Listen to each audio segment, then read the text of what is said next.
हम आज मैथ का M2 का चैप्टर 1 पढ़ने वाले हैं, जो कि है इंटीग्रल कैलकुलस। सो बेसिकली हम उसमें पहले गामा फंक्शन के बारे में जानेंगे। तो गामा फंक्शन क्या होता है और उसकी प्रॉपर्टीज़ क्या होती है। गामा फंक्शन हम √n से डिनोट करते हैं और उसकी एक मेन प्रॉपर्टी होती है जो कि 0 से इन्फिनिटी का इंटीग्रेशन लेकर x(n-1) dx and n is greater than 0।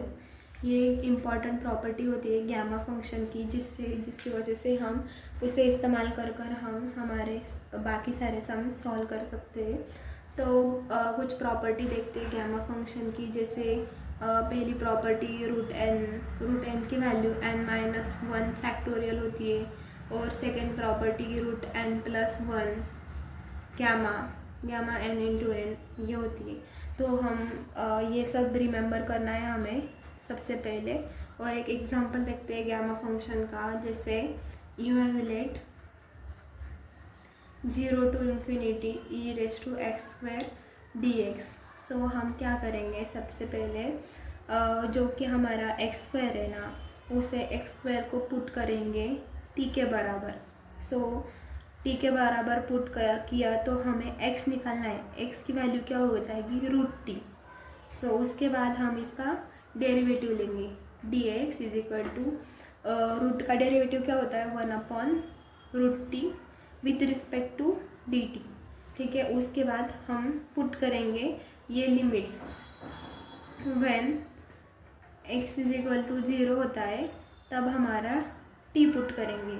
तो x² इज इक्वल टू 0 होगा तो हमारा t इज इक्वल टू 0 हो जाएगा, क्योंकि इधर देखो जब हम x की जगह x is equal to x² 0 होगा तो x² क्या होगा हमारा 0, तो t क्या होगा हमारा 0। अब x जब हम इन्फिनिटी पुट करेंगे तो हमारा t भी इन्फिनिटी हो जाएगा। उसके बाद हम ये लिमिट में डालेंगे। लिमिट हमारी चेंज नहीं होगी, लेकिन हमें गामा फंक्शन दिया है ना, गामा फंक्शन लाने के लिए हमें विद रिस्पेक्ट टू t के करना पड़ेगा। इसलिए व्हेन हमारी limit t is equal to 0 to infinity से लेकर हम वैल्यू पुट करेंगे e⁻x²। अब हमने x² को क्या पुट करा है, t, तो हम इधर e⁻x पुट करेंगे।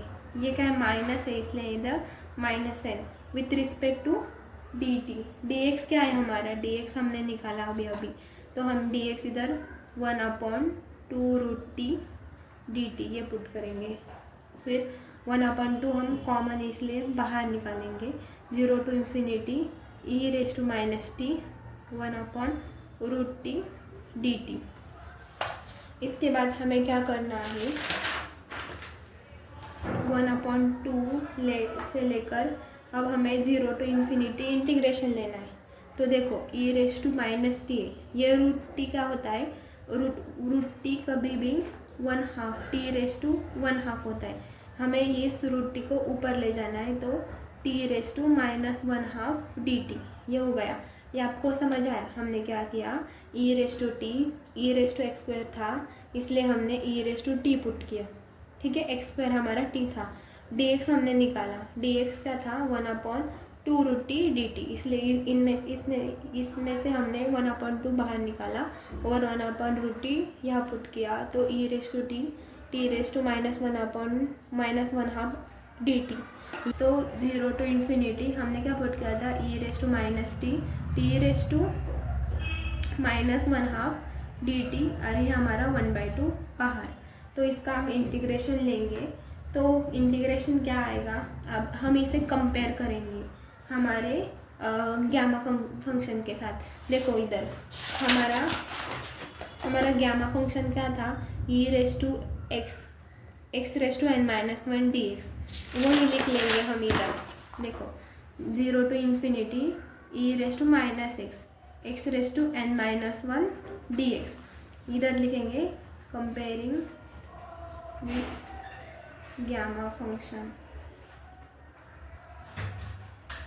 सो 1/2 ये हमारा क्या है, t।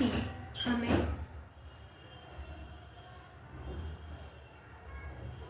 हमें इसकी वैल्यू मिल चुकी है, तो 1/2 × 2√/2 ये हो गया हमारा इक्वेशन।